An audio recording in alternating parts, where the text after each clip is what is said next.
Hai, salam sejahtera semua. Saya Cikgu E. Hari ini saya ingin membuat pejutan akhir perakaunan semester 3.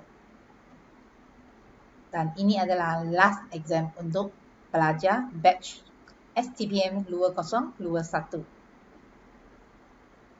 To remember, you can do it. Okay, sebelum kita masuk ke soalan, mari kita tengok analisis soalan peperiksaan STPM semester 3 atau ulangan semester 3 tahun 2013 hingga 2021. Jadi, ini adalah bab 14 belanjawan, bab 15 perkongsian, bab 16 syarikat berhad, bab 17 analisis dan tafsiran penyata keuangan, dan 18 penyata aliran tunai. Soalan bab 14 dan 17, anda kena mahirkan format dan bentuk soalan yang ditanya. Okey, sebab dua bab ini adalah senang skor. Dan biasanya kalau ada soalan gabung, dua-dua topik ini akan gabung menjadi satu soalan. Okey, untuk perkongsian, kita ada perkongsian 1, 2, 3, iaitu sediakan penyata pengasingan untung rugi, perubahan dalam perkongsian dan juga pembubaran. Untuk syarikat berhad, dan tahun ini kita akan fokus kepada Akta Syarikat 2016. Jadi, ingatkan cacatan jurnal dan penyata kedudukan kewangan, terutamanya bahagian ekuiti pemilik. Untuk bab 17, anda kena ingatkan formula, okey? Analisis menegak, analisis mendata, dan juga analisis nisbah. Di bawah dia ada banyak formula, jadi anda kena ingat setiap formula. Dan bab 18 adalah penyata aliran tunai dan kita hanya uji kaedah langsung sahaja. Jadi, para pelajar, anda kena ingat baik-baik. Tahun ni apa soalan yang akan keluar? Jadi, lebih baik anda mahirkan semua topik supaya anda boleh skor keputusan yang cemerlang dalam STPM 2021 nanti. Okey, mari kita tengok soalan. Ini adalah soalan percubaan sekolah saya. So, kita tengok soalan 1. Perihalkan dua fungsi belanjawan dan dapat membantu pihak pengurusan menjalankan tugas dan tanggungjawab dengan lebih berkesan. 2 markah. Kalau soalan ada tulis perihalkan, pelajar perlu jelaskan, okey, dua fungsi belanjawan. Okey, jadi jawapan di sini kita kena nyatakan seperti alat pelancangan setengah markah, lepas tu penerangannya setengah markah. Atau kita akan tulis dia adalah alat kawalan setengah markah, lepas tu penerangannya setengah markah. Atau anda boleh tulis alat penilaian prestasi setengah markah dan penerangannya setengah markah, dan juga alat motivasi setengah markah dan penerangannya setengah markah. Pelajar boleh baca sendiri tentang penerangannya, dan kita juga menerima mana-mana fungsi yang relevan. Okey? So, lepas tu kita terus tengok soalan A2. Berikut adalah maklumat yang telah diperoleh dari syarikat B22 berhad yang mengeluarkan produk minuman kesihatan dengan menggunakan teknik belanjawan boleh ubah untuk menilai prestasi aktiviti perkilangannya. Kos perubahan seunit bagi produk minuman adalah seperti berikut. Jadi, dia bagi kita bahan langsung, buruh langsung dan overhead perkilangan. Kemudian, kita ada kos tetap bagi produk minuman kesihatan, iaitu belanja bekalan 50 sen seunit, belanja sewa 30,000, belanja susun nilai mesin 40,000 dan belanja penyeliaan 80,000. Pada bulan Jun 2021, sebanyak 10,000 unit produk minuman kesihatan telah dikeluarkan dengan kos sebenar yang berikut. Jadi di sini adalah kos berubah dan kos tetap yang sebenar. Sekarang soalan dikehendaki minta anda sediakan laporan prestasi belanjawan syarikat B22 berhad bagi bulan Jun 2021. Soalan di sini adalah sediakan laporan prestasi belanjawan. Pelajar boleh just tulis laporan prestasi belanjawan. Okey, bagi syarikat B22 Berhad bagi bulan Jun 2021. Jadi anda boleh letakkan tajuk. Di sini kita akan kirakan kos berubah seunit. Lepas tu kita mesti kena ada belanjawan satu kolom dan sebenar. Lepas tu ujukan variance. Okey, inilah format untuk laporan prestasi belanjawan. Sebab soalan di sini kita akan ikut format seperti mana yang telah dicatatkan dalam kos sebenar ini. Jadi kita ada kos berubah. Lepas tu kita ada kos tetap. Okey. Lepas tu kos berubah, kos tetap, jadi kita ada jumlah kos pengeluaran. Untuk kolom sebenar, kita hanya salin daripada maklumat di sini. Okey. Manakala untuk belanjawan, kita akan ikut unit pengeluaran yang sebenar, iaitu 10,000 unit. Okey. Jadi kita akan kirakan kos berubah dengan RM1.40 seunit bahan langsung darab dengan 10,000 unit, dan begitu juga dengan buruh dan overhead berubah. Lepas tu kita akan buat perbandingan, okey, antara belanjawan dengan sebenar. Jadi kita dapat variance 500 tidak memuaskan. Yang ini 200 memuaskan. Lepas tu kita dapat akhirnya dapat 4,300 memuaskan. Jadi setiap item kita akan bagi markah setengah. Total adalah 8 markah. Okey. Soalan ini agak senang lah. Cuma belajar kena berhati-hati semasa anda nak kirakan variance. Okey. Mesti kena tunjukkan variance. Baru kita panggil laporan prestasi. Okey, seterusnya. Kita tengok B. Yang berikut ialah penyata pendapatan komprehensif syarikat PK Luar Sendirian Berhad. Di sini soalan bagi perbandingan penyata pendapatan komprehensif bagi tahun 2021 dan 2020. Begitu juga dengan penyata kedudukan kewangan pada 30 Jun 2021 dan 2020. Sekarang soalannya, dikehendaki hidungkan yang berikut bagi syarikat PK Luar Sendirian Berhad untuk tahun 2021 dan 2020. Kirakan nisbah semasa. B. Kirakan pulangan atas jualan. C. Nisbah hutang atas aset. D. Perolehan sesaham. Maka dia adalah 8. Okey. Lepas tu, berdasarkan perhitungan di B1, nyatakan tahun mana yang menunjukkan prestasi yang lebih baik. Jelaskan jawapan anda. Jadi, kita perlu kirakan nisbah dulu sebelum kita jawab yang ini. Okey, jadi kita akan buat dalam bentuk jadual. Okey, nyatakan nisbah semasa formula, aset semasa bahagi dengan liability semasa. Lepas tu kita akan ambil maklumat dari aset semasa 2021. Aset semasa bahagi dengan liability semasa. Jadi ini adalah liability semasa. Jadi kita dapat 2.19 nisbah 1. Manakala untuk tahun 2020 pun sama. Ambil aset semasa bahagi dengan liability semasa. Jadi kita dapat 2.31 nisbah 1. Okey. Jika betul, terus satu markah lah. Okey. Lepas tu untuk B. Pulangan atas jualan. Formulanya adalah untung bersih sebelum cukai bahagi dengan jualan. Jadi pelajar perlu hafalkan formula. Darab dengan 100%. Jadi untung bersih sebelum cukai. Kita akan rujuk ke sini. Untung bersih sebelum cukai bahagi dengan jualan. Taruh dengan 100%, jadi kita dapat 12.92%. Manakala untuk tahun 2020, sama juga ambil untung bersih sebelum cukai bahagi dengan jualan. So, kita dapat 8.79%. Okey? Jika betul, akan dapat satu markah untuk setiap nisbah ini. Yang ketiga, kita ada nisbah hutang atas aset.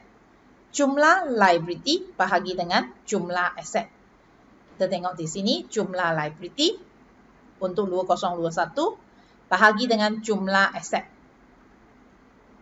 Okey, jumlah liability bahagi dengan jumlah aset kita dapat 0.48 nisbah 1. Manakala untuk tahun 2020 jumlah liability 262350 bahagi dengan 512 500, jadi kita dapat 0.51 nisbah 1.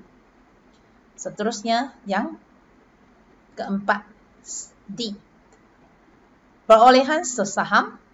Formulanya untuk proses selepas cukai tolak dengan dividen share keutamaan bahagi dengan bilangan purata saham biasa diterbitkan.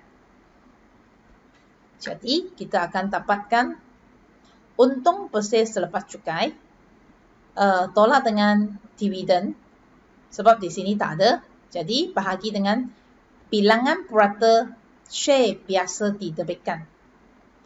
Kita akan tengok share biasa. Jadi kita akan ambil 227500 bahagi dengan 227500 bahagi dengan 2. Jadi kita dapat 113,750. Okay. And then kita campurkan yang tahun ini punya unit. Lepas tu kita bahagikan. Okey. Jadi kita dapat 113,750. Manakala untuk tahun 2020 pun sama. Jadi kita akan angkatkan unit dia, ambil 227500 bahagi 2, kita dapat 113,750 tambah unit 2019 yang kita andaikan dia adalah sama dengan yang ini. Campurkan, lepas tu bahagikan 2, kita akan dapat 113,750 juga. Jadi untuk 2021 kita dapat 45 sen. Manakala untuk 2020 kita dapat 0.26 sen. Untuk jawapan perolehan sesaham. Okey, jika semua betul anda akan dapat 8 markah. Okey, lepas tu kita jawab soalan 2. Berdasarkan perhitungan DB1, nyatakan tahun mana menunjukkan prestasi. Dia nak prestasi yang lebih baik. Jadi, kalau tengok prestasi, kita akan tengok dua-dua punya prestasi. Jadi, kalau prestasi, kita akan tengok hutang atas aset dan juga kita boleh tengok yang ini, perolehan sesaham. Jadi, mana lebih tinggi? Kalau banding 2 tahun, ini yang lebih baik kan? Okey. Hutangnya lebih rendah dan juga perolehan sesaham adalah lebih tinggi. Jadi kita akan tulis tahun 2021 menunjukkan prestasi yang lebih baik. Terus akan ada markah 1. Okey. And then kerana nisbah hutang atas aset yang lebih rendah. Okey. Atau nisbah perolehan sesaham yang lebih tinggi. Atau anda boleh tulis yang ini. Kerana pulangan atas jualan 2021 adalah lebih tinggi. Sebab yang ini 12.92%, manakala tahun 2020 hanya 8.79% sahaja. Okey. Jadi anda bagi mana-mana sahaja alasan, sebab jawapan kita akan bagi anda 2 markah. Okey. So, ini untuk soalan 1. Seterusnya, jadi ini yang tadi cikgu cakap, kita akan gabungkan bab 14 dengan 17. Okey, soalan 2. Senaraikan 3 hak pemegang share equity berbanding dengan pemegang share keutamaan. Jadi anda boleh tengok di sini. So, ini adalah soalan teori lah. Okey. Yang pertama, kita ada pemegang share equity mempunyai hak mengundi dalam mesyuarat agung. Ini bermakna mereka dapat bercampur tangan di dalam menentukan polisi syarikat. Kedua, sekiranya syarikat dibubarkan, Pemegang share equity berhak mendapat semula modal yang mereka sumbangkan selepas memegang share keutamaan. Ketiga, pemegang share equity berhak menerima dividen selepas dividen dibayar kepada share keutamaan. Keempat, pemegang share equity berhak membeli share tambahan atau terbitan hak sebelum share tersebut ditawarkan kepada orang lain. Jadi, mana-mana tiga anda akan dapat 3 markah. Okey, 3 markah. Lepas tu untuk B, berikan satu perbezaan antara reserve hasil dengan reserve modal, terbitan hak dengan terbitan bonus. Jadi, reserve hasil adalah terdiri daripada perolehan tertahan, boleh digunakan untuk agihan dividen, penebusan share keutamaan dan beli balik share. Reserve modal terdiri daripada reserve penilaian semula, tidak boleh digunakan untuk agih dividen tunai. Terbitan hak, terbitan yang menghasilkan tunai daripada pemegang share sedia ada, tawaran share kepada pemegang sedia ada. Terbitan bonus, terbitan share baru tanpa melibatkan tunai, pemberian share secara percuma kepada pemegang share sedia ada.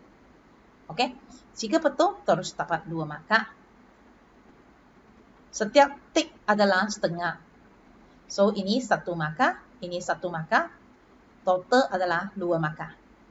C. Yang berikut adalah petikan penyata kedudukan kewangan bagi syarikat Loh Berhad pada 31 Disember 2021. Ini adalah petikan penyata kedudukan kewangan. Urus niaga berikut telah dilaksanakan oleh syarikat Loh Berhad. Okey, di sini ada 1 hingga 8. Okey, jadi kita tengok apa soalan dia nak. Dikehendaki, sediakan catatan jurnal untuk merekodkan urus niaga di atas di dalam buku syarikat Loh. Tuliskan tiada catatan jika ada. 12 markah. Dan kedua, sediakan bahagian equity pemilih syarikat yang didedarkan dalam penyata kedudukan kewangan pada 31 Disember 2021 mengikut format Akta 2016. 3 markah. Jadi kita akan tengok satu persatu. Okey, yang pertama. Pada 2 Januari, syarikat telah menerbitkan share equity pada nilai terbitan RM1 se-share sebagai share bonus kepada pemegang share equity pada kadar 1 share untuk 10 share yang dipegang. Jadi kita akan tengok di sini. Dia terbitkan share equity. Harga dia RM1 se-share sebagai share bonus. Jadi maksudnya di sekarang dia nak bagi share bonus lah. Dan share bonus adalah pada 1 share untuk 10 share yang dipegang. Jadi kita kena tengok berapa unit share yang ada dulu. Jadi di sini 300,000 unit, RM300,000. Jadi 1 unit adalah RM1. Okey, so kita kena boleh tulis dekat sini adalah RM1. Okey. Sekarang 1 share bonus bagi 10 share yang dipegang. Jadi jumlahnya kita ada 300,000 unit bahagi dengan 10. Jadi kita akan debitkan perolehan tertahan 30,000, kreditkan share equity 30,000. Okey. Jadi kita boleh tunjukkan jalan kerja lah kat sini. 30,000 unit. Kita terus ambil 300,000 unit bahagi dengan 10 unit share yang dipegang. Okey. Okey, so ini naik sikit di sini atas. Okey. Kedua, pada 31 Januari, 1 terbitan hak. Tadi adalah share bonus. Sekarang adalah terbitan hak. Diisytiharkan kepada pemegang share equity pada kadar 1 share untuk 5 share yang dipegang pada harga RM1 se-share. Harga pasaran adalah RM1.20. Okey. Jadi, sebab ini adalah isytiharkan. Lepas tu kita tengok yang bawah pula. Tawaran terbitan hak dibuat pada 15 Februari telah berbayar penuh semasa permohonan. Semua terbitan hak dilanggan dan dibayar penuh oleh pemegang share. Ini adalah terbitan hak. Jadi pengisytiharan terbitan hak adalah tiada catatan. Okey, seterusnya ini adalah tawaran terbitan hak dibuat pada Februari 15. Telah berbayar penuh. Jadi semua terbitan hak dihilangkan. So ini kita akan rekodkan terbitan hak. So terbitan hak ialah kita kena bayar. Jadi kita akan bayar RM1. Okey, RM1. Sedangkan harga pasaran adalah RM1.20. Okey. Jadi kita akan tengok jumlah unit share equity. Terbitan adalah 1 share untuk 5 share yang dipegang. Jadi kita akan terus, tadi kita sudah ada 300,000 unit. Campur yang tadi, total kita ada 330,000 unit. Bahagi dengan 5, lepas tu taraf 1. Jadi kita akan dapat 66,000. Debitkan bank, kreditkan share equity. Okey, seterusnya kita tengok yang keempat.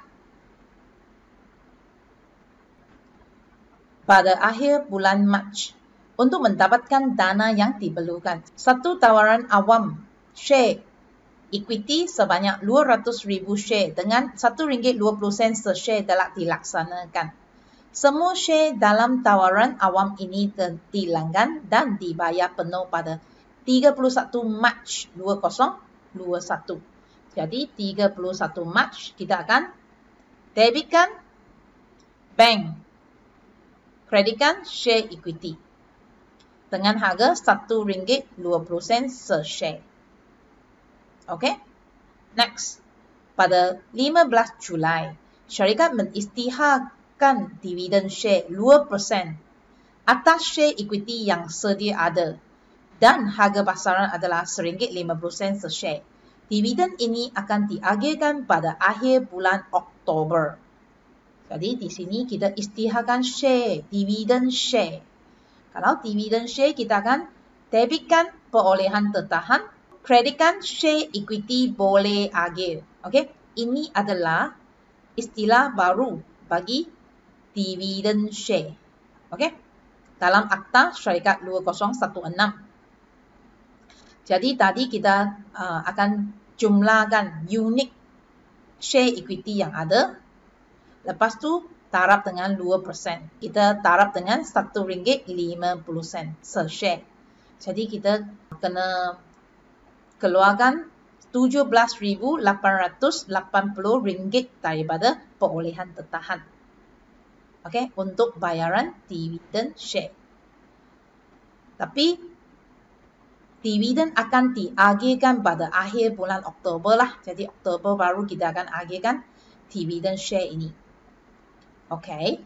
Next, pada awal bulan September, share keutamaan kumulatif 5% sebanyak 20,000 unit telah diterbitkan untuk memperolehi sebidang dana yang mempunyai nilai pasaran 40,000. Jadi, maksudnya kita terbitkan share keutamaan untuk mendapatkan tanah. Jadi, kita akan debitkan tanah 40,000, kreditkan share keutamaan kumulatif 5% 40,000. Okey? Jadi, next kita akan tengok yang 7. Pada 31 Disember, Lembaga Pengarah telah mengisytihar dividen share keutamaan kumulatif 5% untuk tahun semasa. Dividen sebanyak 0.05 per share juga diisytiharkan untuk semua share equity pada tarikh yang sama. Jadi dekat sini adalah pada Disember. Okey, nampak tak Disember? Okey. Dan jangan lupa, sebelum Disember tadi kita ada ini. Dividen share pada Oktober. Jadi pada 31 Oktober kita akan debitkan share equity boleh agih. Yang ini. Kreditkan share equity. Ini adalah pembayaran dividen share. Okey. Dengan ini sama. Okey. And then last kita ada apa? Okey. Membinakan pendapatan bersih untuk tahun semasa sebanyak 127,000 kepada keuntungan tertahan. Kita boleh pindahkan dulu supaya nanti kita cukupkan wang untuk membuat pembayaran dividen. Untuk pindahkan ini kita akan debitkan penyata pendapatan komprehensif. Jadi sebelum kita nak rekod bayar dividen, pelajar perlu make sure anda punya perolehan tertahan adalah cukup. Okey. Jika tidak cukup, kita akan ambil catatkan ini dululah. Lepas tu baru kita akan bayar dividen. Tapi dua-dua tarikh pun samalah. Okey. Yang ini pelajar perlu alert lah. Jadi kita akan debitkan penyata pendapatan komprehensif 127,000, kreditkan perolehan tertahan. Okey, ini adalah reserve hasil. Okey, masuk ke reserve hasil iaitu perolehan tertahan. Dan lepas tu di sini dia isytiharkan dividen share keutamaan kumulatif. Kita perlu kira, okey, berapa dividen share kumulatif. Jadi di sini, okey, dividen belum bayar. So kita boleh kreditkan dividen belum bayar yang terdiri daripada dividen share keutamaan dan juga dividen share equity. Okey, dividen share equity ada dua. Untuk kirakan dividen share keutamaan adalah 5%. Okey, 5% taraf dengan jumlah. Di sini kita ada dapat 200,000 asal. Lepas tu kita ada masukkan lagi kreditkan share keutamaan sini. Okey. Jadi total dia adalah 240,000 taraf dengan 5%. Jadi kita dapat 12,000. Okey. 12,000 adalah dividen belum bayar untuk share keutamaan. Okey. Share keutamaan. Manakala untuk dividen share equity adalah 5 sen per share. Jadi kita kena jumlahkan unit share dulu. Okey, yang pertama kita ada 300,000. Okey, so saya tulis di sini 300,000 unit. Lepas tu kita ada, nampak di sini kita ada 30,000. Jadi kita akan campur dengan 30,000 unit share. Lepas tu di sini pula kita ada 66. Jadi kita akan tambah 66,000 unit share equity. Lepas tu untuk sini pula kita ada share adalah 200,000 unit share. 200,000 unit share. Lepas tu kita ada dah. Okey, ada sini lagi satu. Ini adalah terdiri daripada 596,000 taraf dengan 2%. Jadi kita dapat unit adalah 11920. Okey. So dah habis. Jadi kita akan jumlahkan. Campur 596,000. Jadi jumlah kita dapat 607,920,000 unit share. Lepas tu kita akan taraf dengan 0.05 sen per share. Jadi kita dapat 30,396.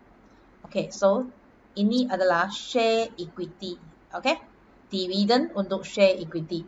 Campurkan kita dapat 42,396. Okey. Okey. Urus niaga dah selesai. Jika anda semua betul, anda akan dapat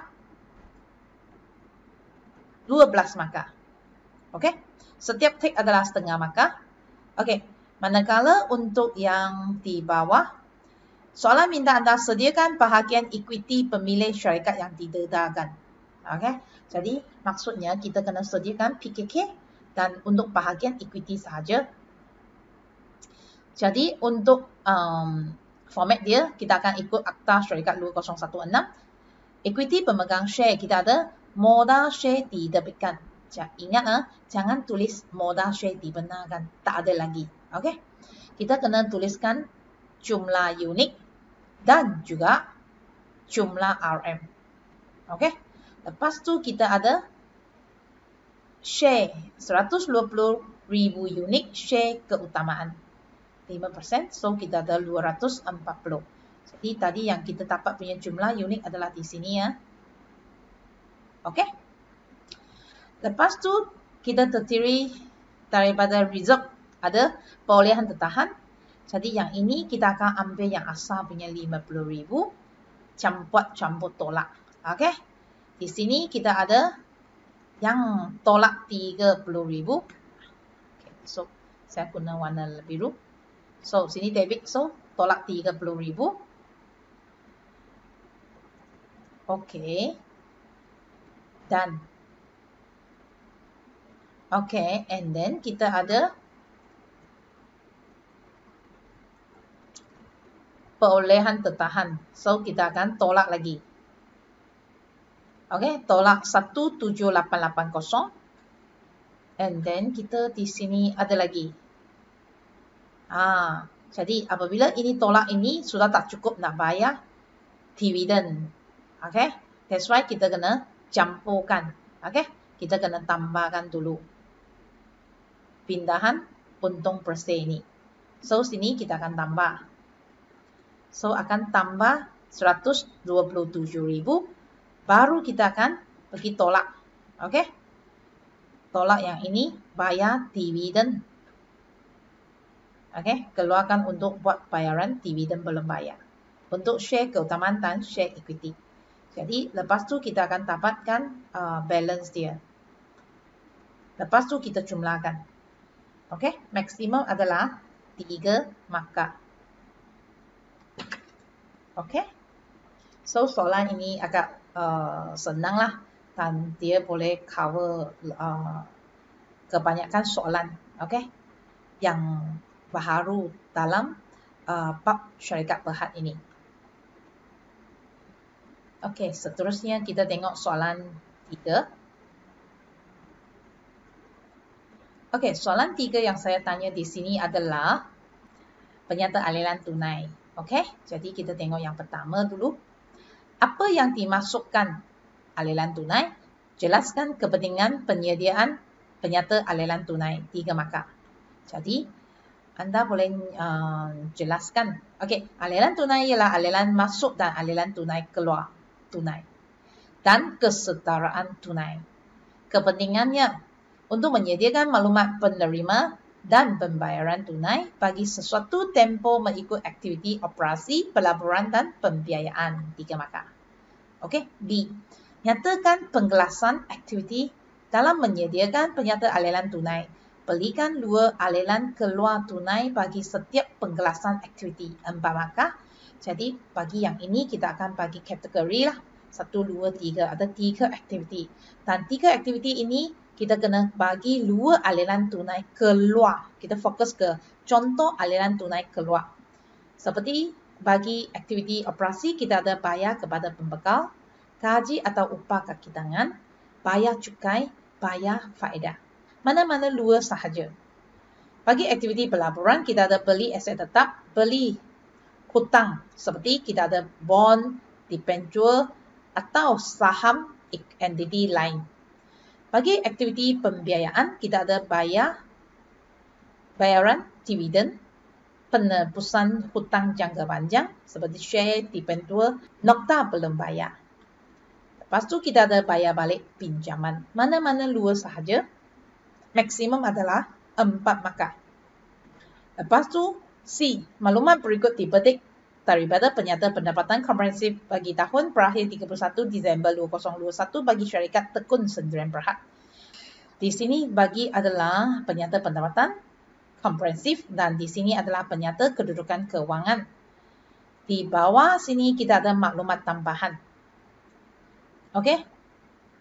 Pelaburan pada kos 160,000 dijual secara tunai. Keuntungan telah direkodkan. Kedua, kelengkapan pekos 100,000 susu nilai terkumpul 25,000 telah dijual pada harga 65,000. Ketiga, kelengkapan diperoleh dengan menerbitkan nokta belum bayar 200,000 dan selebihnya secara tunai. Keempat, belanja susun nilai dan kerugian atas jualan kelengkapan termasuk dalam amaun belanja operasi. 5. Tanah dibeli secara tunai. 6. Dividen diisytiharkan sebanyak 35,100. 7. Share disetarakan pada nilai RM40 se-share. Sediakan penyata aliran tunai bagi tahun berakhir 31 Disember 2021. Jadi seperti biasa kita akan sediakan penyata aliran tunai dengan kaedah langsung. Kita akan mula dengan aliran tunai daripada aktiviti operasi. Kita akan rujuk kepada sini. Tunai diterima daripada pelanggan. So di sini saya ada tunjukkan nokta 1. Okey, nokta 1 ini. Jadi kita akan ambil pelanggan, kita akan tengok rujuk kepada kita punya jualan. Okey.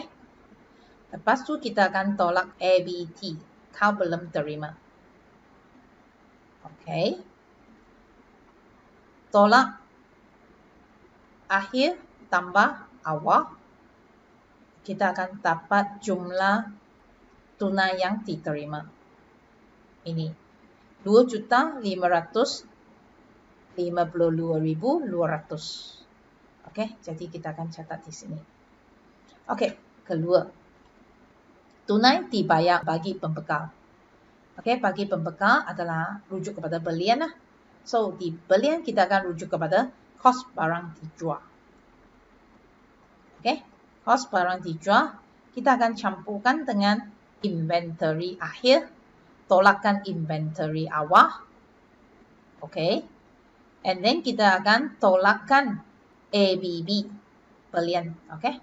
Beli secara kredit. So ABB dan campurkan ABB awal.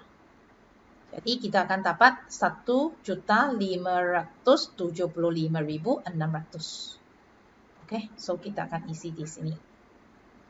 Okey, next. Ini dah. So kita pergi ke operasi. Biasanya cikgu galakkan pelajar atau calon untuk menjawabkan soalan dari atas ke bawah. So you tak akan miss mana-mana item lah. Okey. Kita tengok pelajaran operasi. Kita ada 826,000. Dan anda jangan lupa kita perlu ambil kira semua aliran tunai sahaja. Okey. Tadi di sini dia ada tulis belanja susun nilai dan kerugian termasuk dalam amaun belanja operasi. Jadi kita kena keluarkannya. Jadi berapakah belanja susun nilai? Kita perlu rujuk kepada sini. Ambil yang ini 20860. Sebab tadi di sini dia ada kelengkapan pekos 100,000 dan susun nilai terkumpul 25,000. Jadi kita kena campur balik. Okey. Campurkan yang 25,000. Lepas tu baru kita tolakkan yang awal. Jadi kita tahu kita punya belanja susun nilai adalah 74,000. So 74,000 itu kita akan catat di sini. Okey.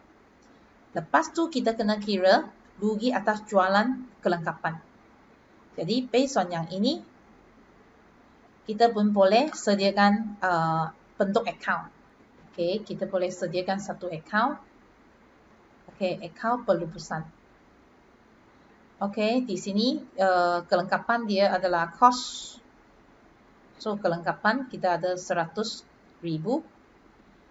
And then susun nilai terkumpul dia 25,000. So kita ada tulis di sini susun nilai terkumpul 25,000. Dan dia dijual dapat 65,000. So ini adalah mungkin adalah bank. Okey, so kita akan jumlahkan. Ini 100k. 100k. Jadi ambil 100K tolak 25.000 tolak 60.000. So kita dapat 10.000. Ini adalah rugi atas pelupusan. Okey, atau kita boleh tunjukkan jalan kerja seperti ini. 10.000. So kita akan tolak 10.000. Okey. Daripada belanja operasi 826.000 tolak kita punya susut nilai, tolak kita punya rugi atas pelupusan. Lepas tu kita akan tolak segala belanja yang berkaitan dengannya.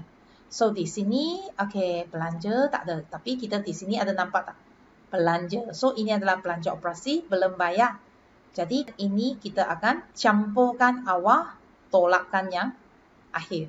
So tolak 10.800 campur dengan yang awal 14.000, jadi kita dapat 745.200. Jika betul di sini kita ada 12 tik. Okey, seterusnya kita pergi ke untung. Kita perlu kira, bukan operasi. So lepas tu kita akan tengok cukai. Okey, jadi kita kena bayar cukai. Tunai dibayar untuk cukai. So 19.000. Okey, settle. Next, kita pergi ke aktiviti pelaburan. Okey, tunai diterima daripada jualan pelaburan. Kita akan pergi tengok pelaburan sebab tadi di sini ada satu untung atas pelaburan kan. Tahun 2000 kita ada pelaburan 160.000. Dan 2021 sudah menjadi kosong. Maksudnya sudah jual.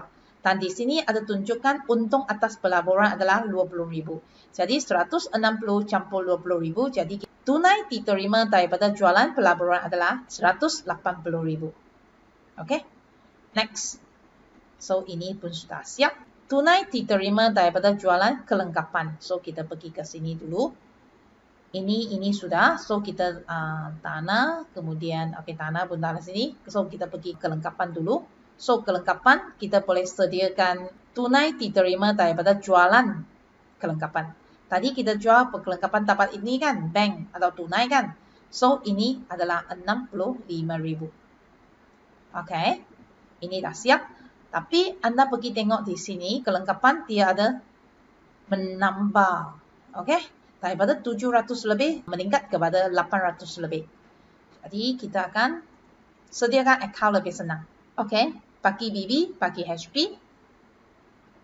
Bagi BB, bagi HP. Lepas tu pelupusan 100.000. Ini dah siap tadi. Okey, tadi ini dah siap dijual. Okey. And then ini sudah siap. Okey, ini sudah siap. Okey, kelengkapan diboleh dengan menerbitkan nokta belum bayar 200K. Dan selebihnya secara tunai. Maksudnya nanti kita tambahkan kelengkapan dengan nokta belum bayar 200K. Okey. So, daripada sini, okey, tak ada maklumat lain dah. Ini pun dah buat. Jadi, kita akan jumlahkan. Apabila anda jumlahkan, kita akan dapat jumlah adalah 954.300. Ambil jumlah ini, tolak bagi BB, tolak MBB. Jadi, kita akan selebihnya tunai adalah 50.100. Jadi maksudnya kita keluarkan wang, okey, untuk belikan kelengkapan ini. 50.100 ringgit. Okey. Next. Okey. So ini dah. So ini tanah sebelum tak ada, sekarang ada. Jadi tunai dibayar untuk beli tanah. Okey.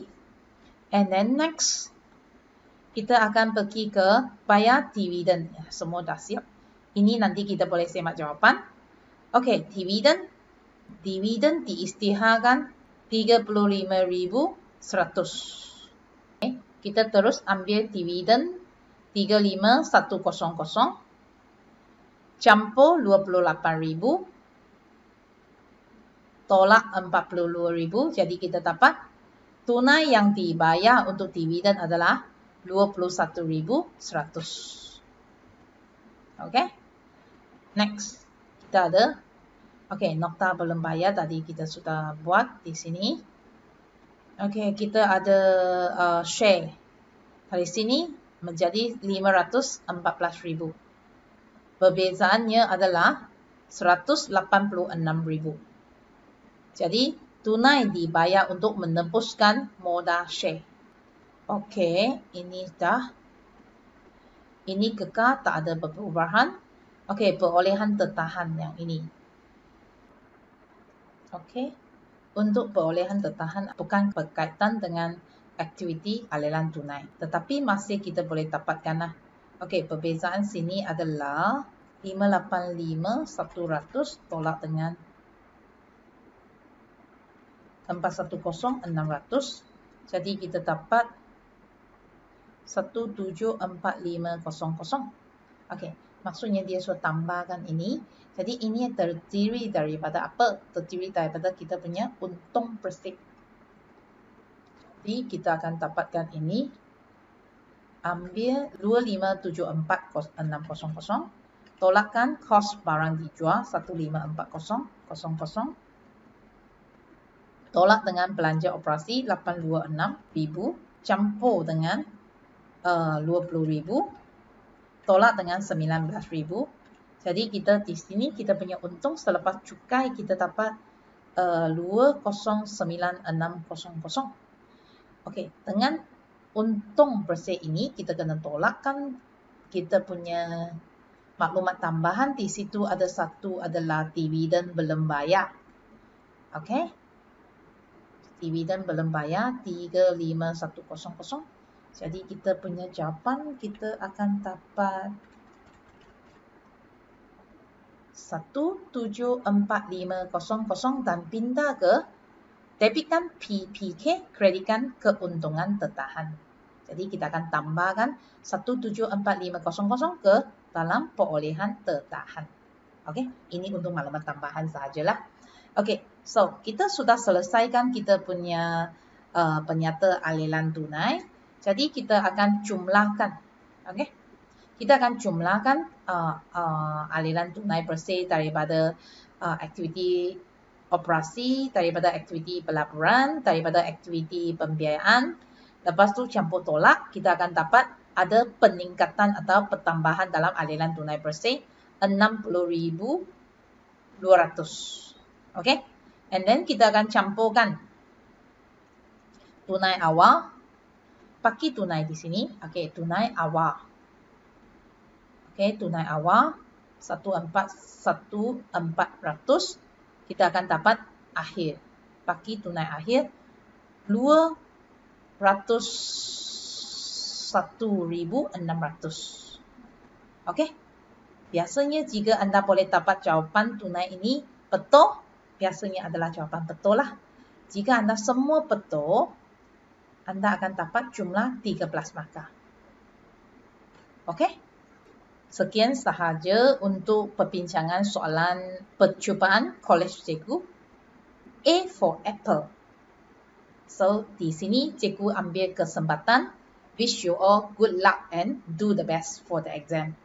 Trust yourself. Okay? Terima kasih. Jumpa lagi. Bye.